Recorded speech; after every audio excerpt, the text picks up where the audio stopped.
And now, from beyond our dimension, this is the JeffMara podcast.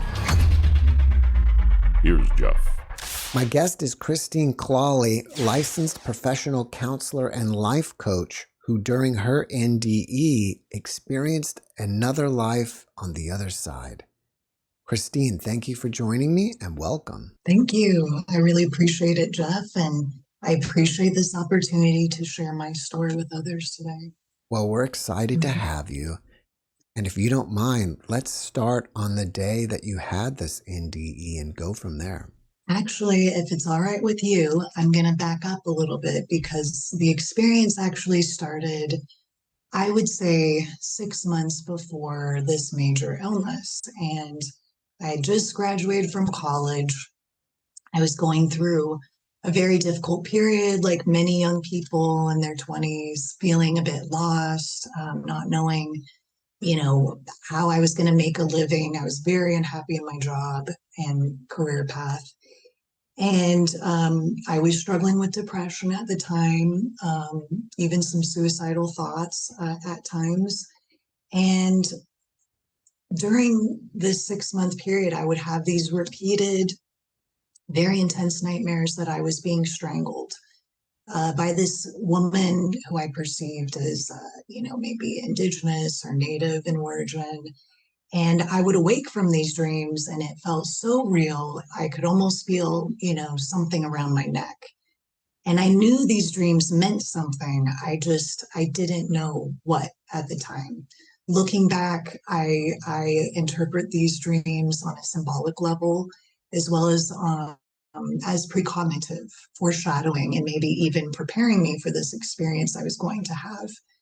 So I had these repeated dreams. And then in addition to that, I had a dream that there was something behind my vocal cord, some kind of mass I was trying to remove while I was lucid dreaming. So again, I just can't emphasize enough the power of dreams and paying attention to dreams. So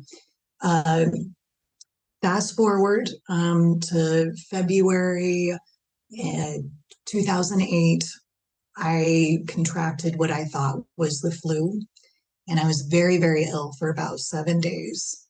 But internally, I knew this was something much more serious. I really had this feeling that I could be dying.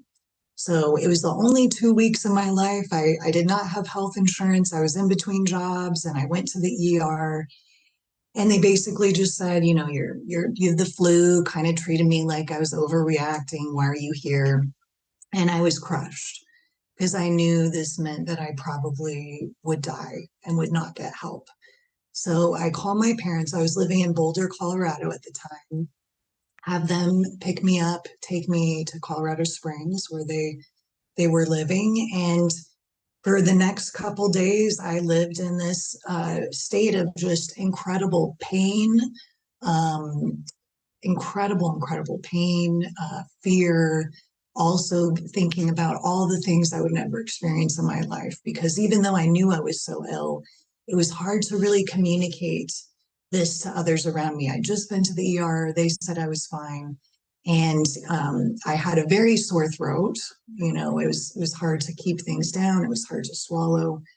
But there was a day, I celebrate this day as the day, my second birth, really, because it's the day I should have died, February 18th. And on this day, I had this red raised rash form around my neck. And then very, very quickly, in a matter of minutes, move down into my chest, all the way down to my torso. Then my heart started pounding extremely fast, like I was running. And at that point, I didn't know it at the time, but I was going into septic shock. My lung had collapsed. And that's when I really called out, to my parents for help, saying, this is it, you need to take me to the hospital. I think I'm dying. So I passed out on the way to the hospital. I have to give a shout out to Memorial Hospital in Colorado Springs. The doctors, nurses there, they fought so hard to save my life.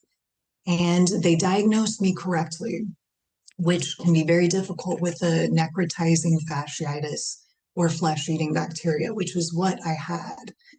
So they cut into my throat to give me a trach.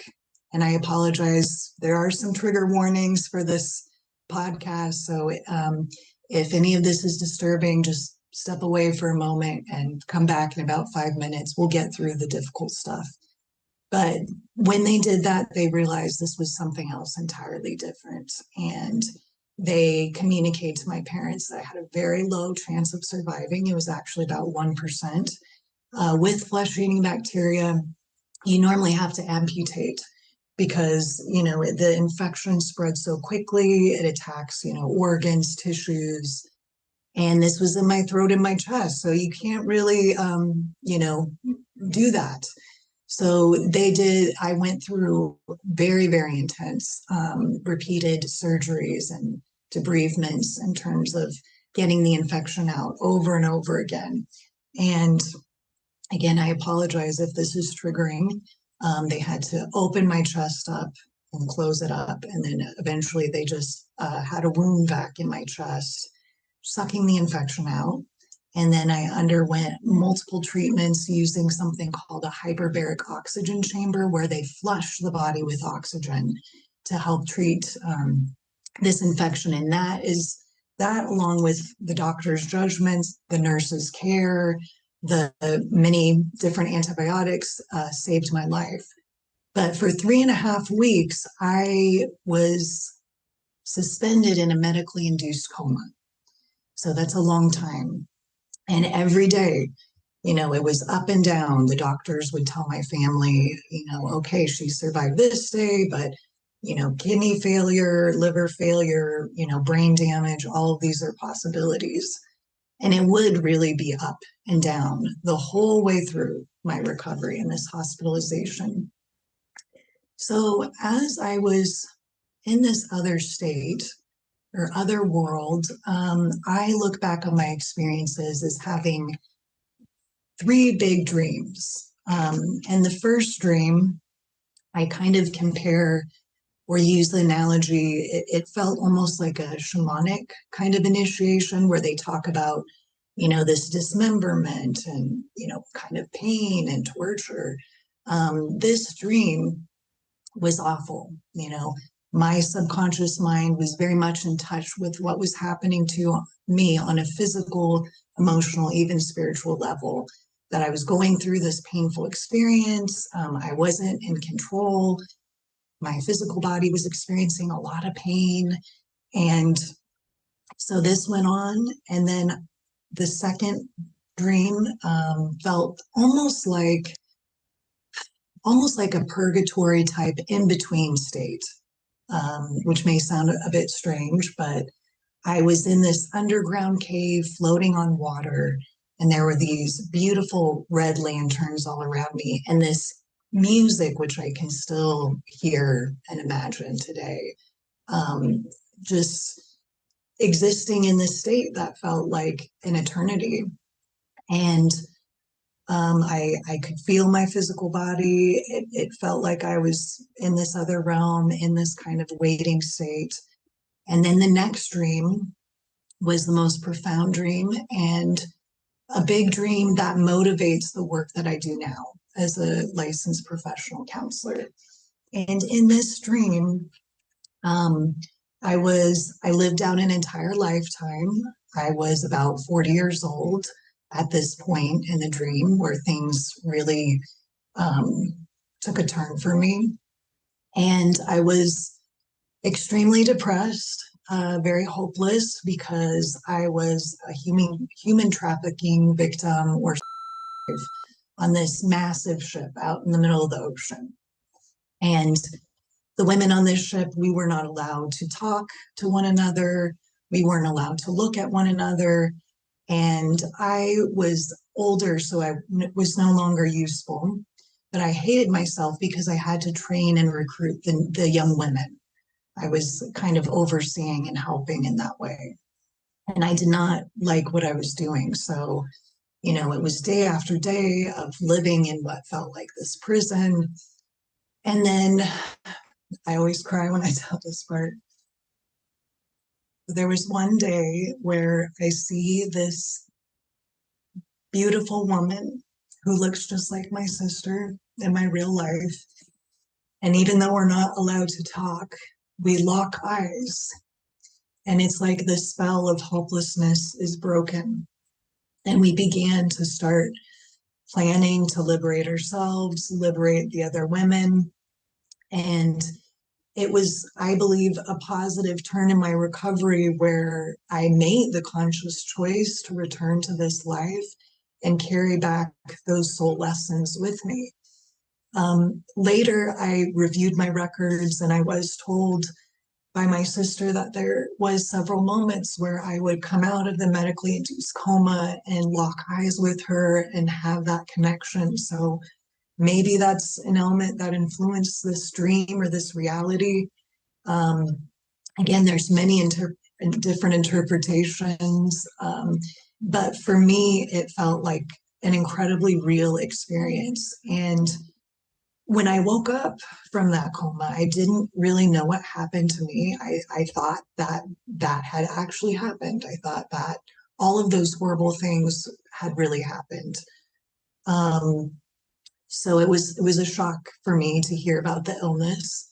But when I woke, I felt like a different person. I felt like a changed person. It's so hard to communicate the extent of this, but I felt, and I since have done some work to remember other pieces of my near-death experience, but I do remember encountering this just unbelievable force of unconditional love. I remember a point spiritually where, and maybe physically, where I surrendered to this force of love and remembered that there is no death, that our souls or whatever makes up this existence is immortal. And that was very reassuring. But the thing for me is I suffered from depression before this experience, and after I had such an incredible will to live.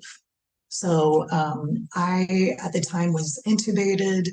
My lungs were extremely weak, very scarred. I still have a paralyzed diaphragm. And it took me, weeks and weeks to learn to breathe on my own again. I had a heart attack. I couldn't swallow or eat. I was down to, less than 90 pounds, lost all my hair, couldn't even walk to the bathroom. So here I am, I've lost my functioning. It's hard for me to communicate with the outside world. My voice was just a whisper at the time. I could barely talk, but I'm just so motivated to get better.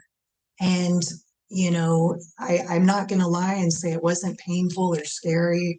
My recovery was scary. I thought for sure I'd be disabled for my whole life, that I would never be able to, talk or walk or anything like that. But I learned through this incredibly humbling and beautiful process to put in the work, try my best and then let go of the expectations and take it moment by moment, day by day. And sometimes a part of me even misses being in the hospital. I know that may sound strange, but when someone comes so close to death, you realize the value of each breath. And I so appreciated my family, the nurses and doctors who also became like family. And every moment just had so much meaning for me. It was like having everything taken from you. And then bit by bit, I just got one ability after another back. And I feel incredibly lucky and grateful just to be where I am today. I try to live every day with that awareness of, this is extra time I have. I try to take nothing for granted. And I try to consciously remember what I went through so that I don't just kind of fall asleep again to the miraculousness of life, how beautiful life can be. So after that experience, though, I began to have to notice the after effects or the changes from this near-death experience. And some of it was very hard to cope with. I will say that I had some PTSD from this experience. I had, I would have some nightmares. I would feel triggered. I was very sensitive, still regaining my health. But in addition to this, I noticed some other things which made me question my own sanity, to be honest.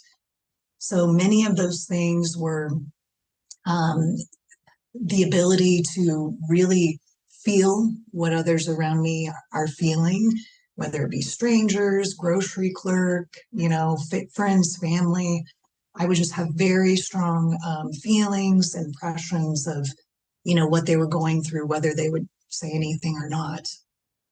The other difficult thing was the very intense, vivid dreams and the precognitive dreams, which I'm still to this day documenting and studying. And this was confusing for me because I would have a very detailed dream. Sometimes it would be about something important. Other times it would be something very mundane, like a movie I was going to see that day that I had no idea, or a chance encounter with someone, or, very, very mundane things. And so this began this very intense search, which led me to Carl Jung, studying dreams, synchronicity, led me to Indigenous and Native American spirituality, which has been a very big part of my healing and spiritual journey. And so this was life-changing, and it's taken me, let's see, I think it's maybe a little more than 15 years. It's taken me. Still, I'm integrating this experience. Still, I'm learning from it and reinterpreting it. Christine, thank you for sharing your experience with us. First, want to address the elephant in the room. Some people may consider your experiences as dreams. Would you say that if you compared those experiences to dreams, are they different? Yes. So I would say, and this is hard, this is very hard to kind of challenge the skeptics who would call these experiences just dreams. I'll share another experience which I think indicates that this might be more than just dreams. I'll share actually maybe a couple experiences if that's okay with you. So one powerful experience, which involves precognitive dreaming as well as a shared death experience, was when I was in graduate school at Pacifica Graduate Institute. And one of my best friends there, she was quite a bit older than me. And I kept having these dreams that I would see her standing in front of me and just aging very quickly. And I had this dream several times. And so I knew enough to say something. And I would tell her, hey, I think you should go to the doctor, just get checked out. And it turns out that she ended up getting a very severe form of cancer. And I, having been through my own near-death experience, spent a lot of time with her in the hospital, several weeks. It was actually during the time we were graduating from this graduate program, which was just heartbreaking because we all had put so much work in. But I was also moving from California back to Colorado, and I felt devastated that I couldn't continue to be there with her in the physical realm. So I would continue, to call, to check in. But there was one night where I had this incredibly vivid and lucid dream involving this friend. And I went to visit her in the hospital. And I said, you don't have to stay here anymore. Let's go drive, up our favorite road. And I took her to her favorite beach, a place we had been together several times. And then I broke down crying and I said, I care about you so much. I will never forget you. You've inspired me. You've taught me just incredible things. She was an amazing poet, incredible sense of humor. Um, and I said, you don't have to go back to that hospital. You can leave. You can be free of this body that's in pain. And then I saw her leave. And when I woke from this dream, I just felt that this was a real experience. And I was very, very tearful. I immediately called the friend that was with her and I said, I just had a dream, that our friend has passed. Is she still there? And she said she had just taken her last breath, about 15 minutes ago when I was having, this experience. So that was profound. And I've had many other experiences where, again, I'm documenting this. I'm actually working on a film outlining some of these experiences and sharing others' experiences of precognitive dreaming. But when you have dream after dream of something that you document and then it comes true, that to me is a correlation. We can't just ignore that. So these experiences, whether it be another realm, whether it be traveling through time, I don't really know, but it's worthwhile to explore. Do you think that any of those experiences and or the dreams leading up to the illness were possibly memories of past lives? I am definitely open to that interpretation. Um, I don't yet know, I'm going to say. I'm still exploring different interpretations of that experience. I think there could be a strong possibility of a past life memory there. Also, I'm not sure, with my attraction to the, Native American spirituality and philosophy, sometimes that has felt like a possible past life connection, or it could have been a future life or future connection because it's been such a big part of my life now. But there's also other possible interpretations. There's the theory that all time is happening simultaneously, and another, you know, interpretation is that maybe we have different aspects of us that exist in different dimensions or across different time. Another possibility is if our I wonder if our consciousness can travel in altered states, lucid dreaming, these kinds of experiences, maybe we're connecting in with other consciousnesses existing in the present or past. I don't know.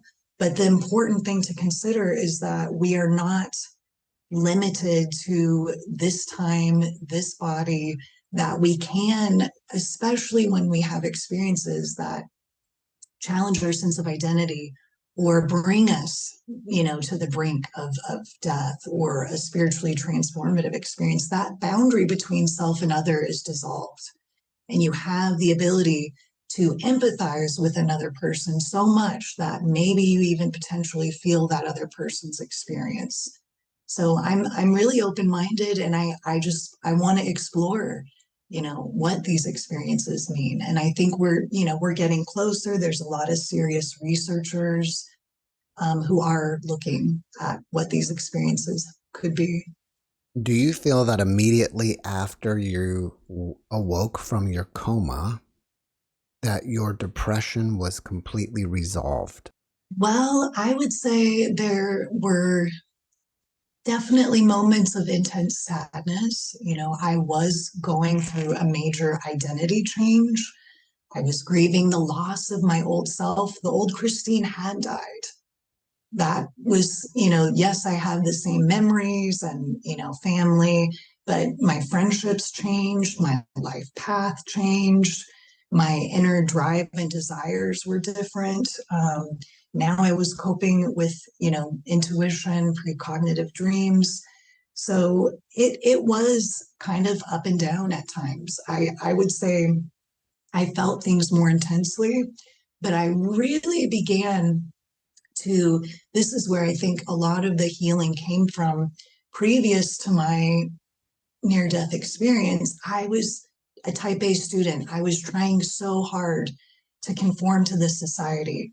And I had sacrificed so much of my inner world, my emotions, my intuitions, imagination, to conform to what I thought the society wanted of me, what I needed to survive or exist. So when I went through this experience, it was liberating in a way because I felt I can never be normal again. I will never be normal. So I began to attune to myself. I began to really listen to my feelings, explore and value my intuitions, listen to my dreams. And this is, again, what's taken me to studying depth psychology, Carl Jung. It's my mission to help other people reconnect to these incredible bodies that we have, which gives us feedback about how we're living our life. And in addition to that, I want to help take away this part of mental health field that really pathologizes the spiritual experience. You know, these are legitimate experiences, and it's so alienating and I would say re-traumatizing for people who've, had a near-death experience, experienced severe trauma, or spiritually transformative experience to have to stay in the closet for fear of, being judged or having their rights taken away because these are, labeled as hallucinations. I think we really need to integrate these experiences into the mental health field. And IANS is doing a phenomenal job with really advocating for that. So yes, that's really where I'm at. What are your undergraduate and graduate degrees in? Oh, thank you. Well, my undergraduate degree was in philosophy and psychology, and my graduate degree was in depth Jungian psychology from Pacifica Graduate Institute. And it's interesting, after my NDE experience, I was still trying to go back to studying philosophy. I wanted to be a philosophy professor. And that door just kept closing shut, closing shut. And then when I found this program at Pacifica, everything just aligned. And I am so glad that I've pursued that path now looking back. I can still include my philosophical training in what I do and existential counseling, helping people find meaning, but it's just so rewarding to help listen to people's stories, give them a voice to these experiences that are so often suppressed. And I learn every day from my clients. So I'm very grateful for what I do. Yes. All right, so your education is in psychology. You are a licensed professional counselor. So if you stepped out of your shoes and became a third person and analyzed your own case, what would your clinical impression be about your experiences? Wow. Wow. That's a great question.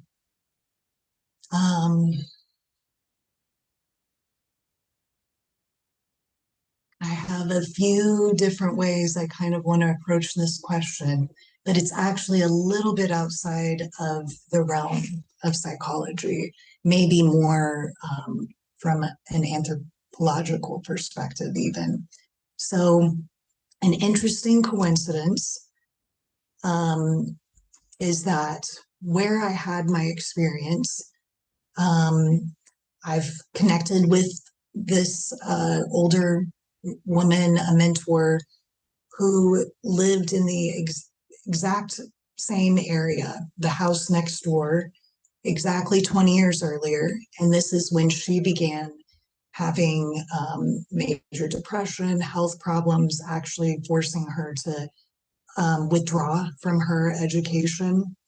And she began having precognitive dreams. And more than that, we've had this, this is going to sound strange, but this overlapping shared dreaming material over a span of at least 10 years of more. Dreams referencing one another's life. She's had dream experiences referencing my content, things which I've told no one.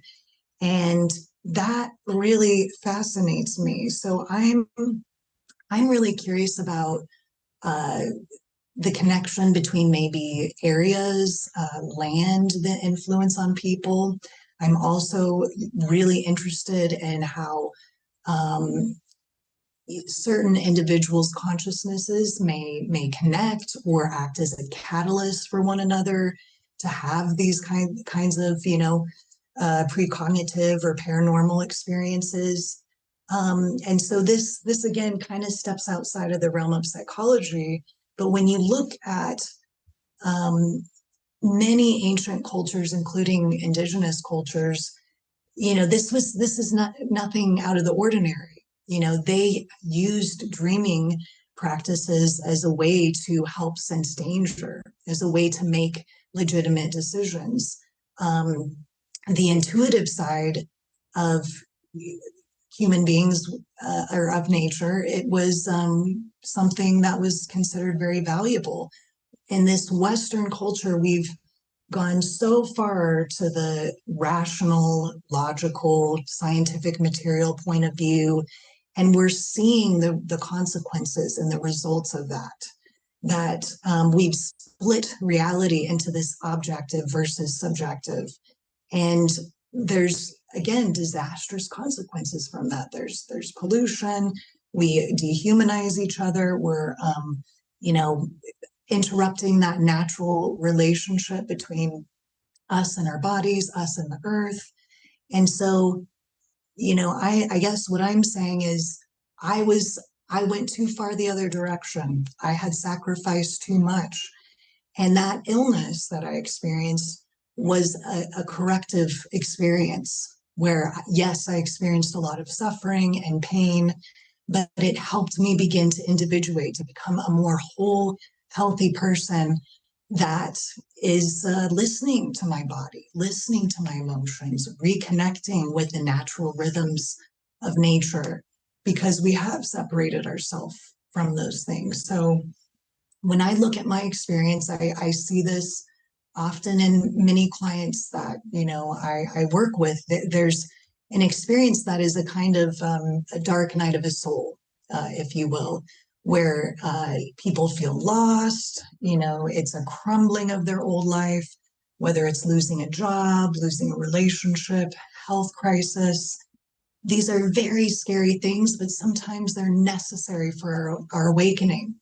And in this society, I think we are also witnessing the crumbling of this old culture, this old paradigm, and we're recognizing we need new ways to live, to relate, and to connect, because it's causing a lot of pain and distress and disease on multiple levels: physically, emotionally, spiritually. So you have this other woman that also lived next door that had this similar life experience you had, and you had dreams of a Native American woman strangling you. Is it possible that you both were living in some Indian burial ground that you were unaware of? That's very possible.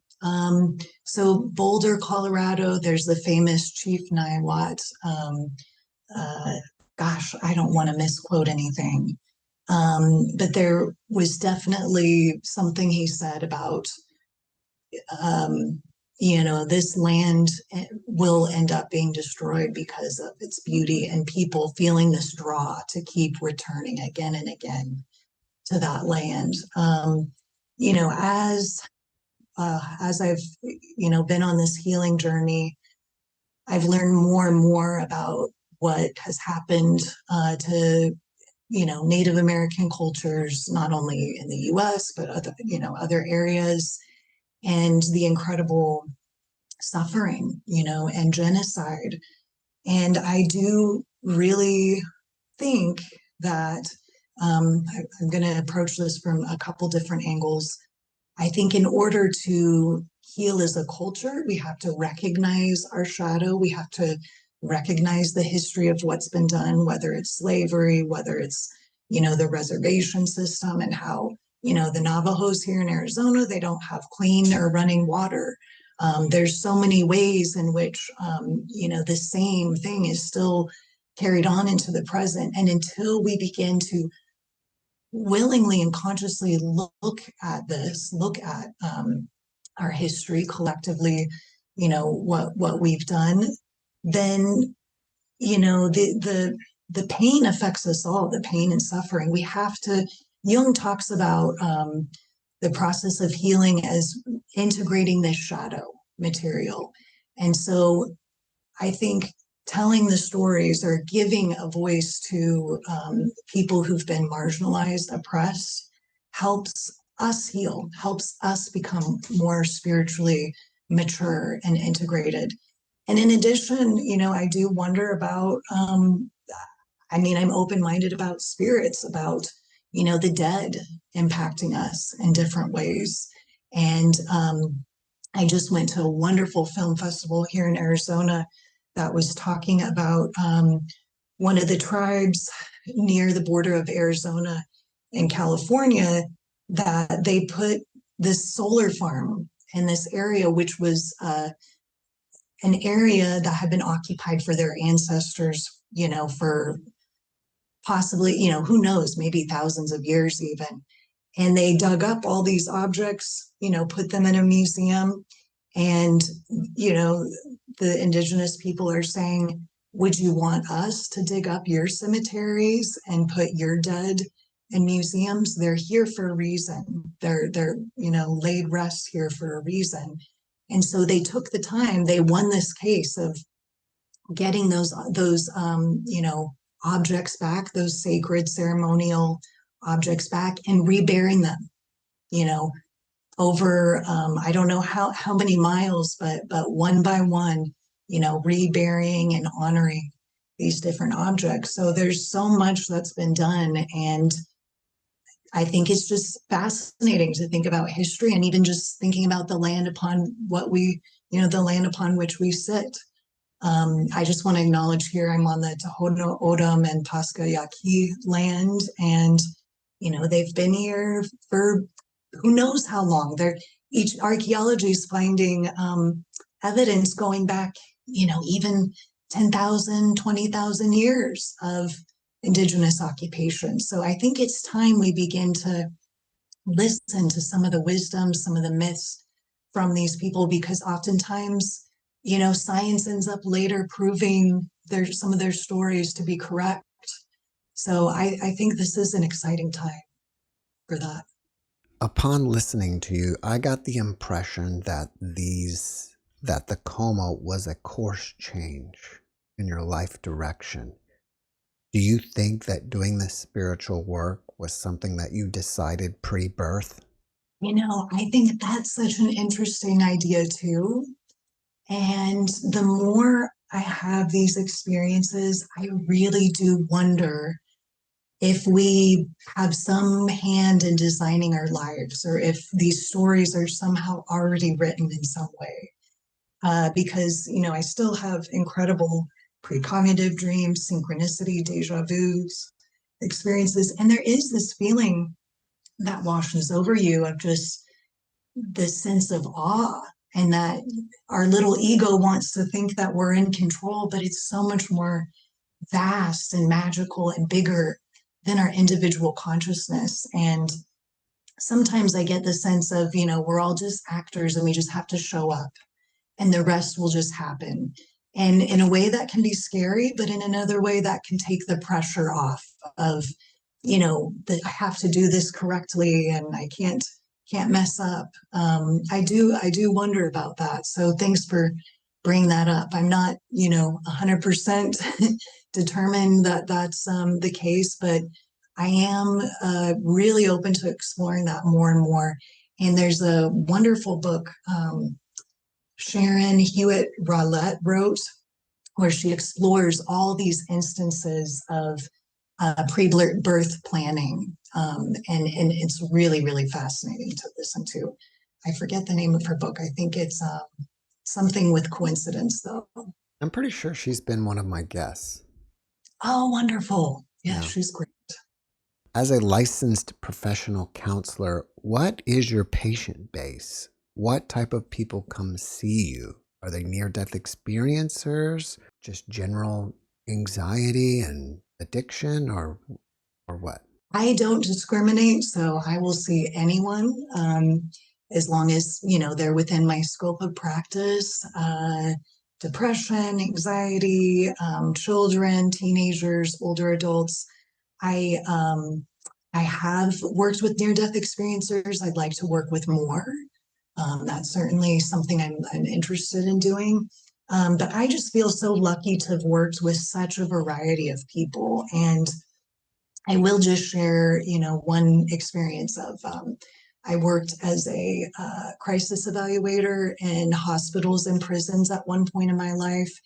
And this is where the intuitive and dreaming can really help. I worked the night shift and I would, kind of lay down to rest and I would start dreaming about the patients that I were going to see, which helped prepare me for what I was going in there to do. And it was amazing how many times that was correct. So I really think, I used to be afraid of these experiences, but I think everybody's capable of having these experiences. Many people have them all the time. They just brush them off, or maybe it scares them as well. But there's real world value and practical application when you can begin to open up to these experiences intentionally. Have you ever considered exploring hypnotherapy either for yourself or as a treatment modality? Yes, I do lead clients through self-hypnosis exercises, and I am a big fan of inner child work.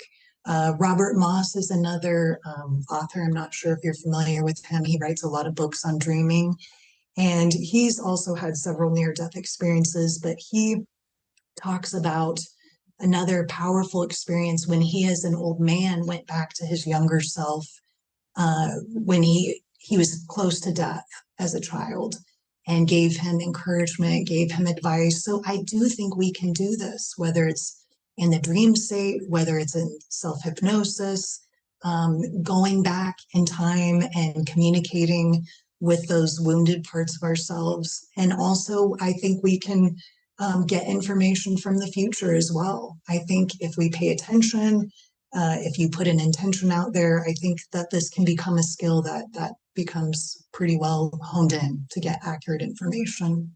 Well, besides being a practitioner, what else do you got going on that you'd like us to know about? Yes, so I am working on a film. I'm hoping it'll be out next year, circlinghawkproductions.com.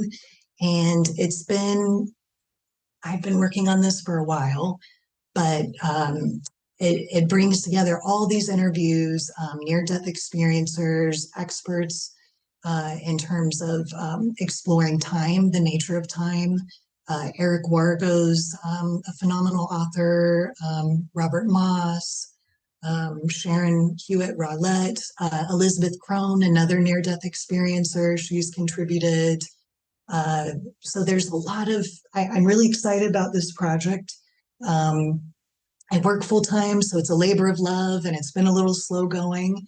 And then I'm just trying to keep up my practice. I still struggle with some chronic health issues, which keeps me humble, keeps me, paying attention to my body.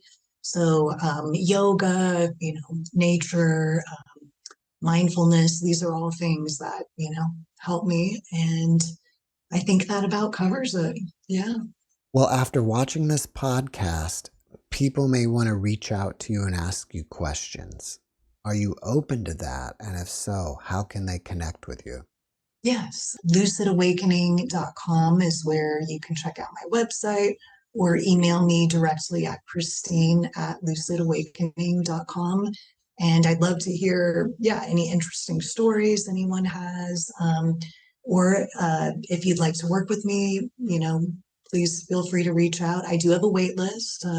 So as long as you're patient, please reach out and I'll get back to you. Well, before we finish up, can you give us one last positive message?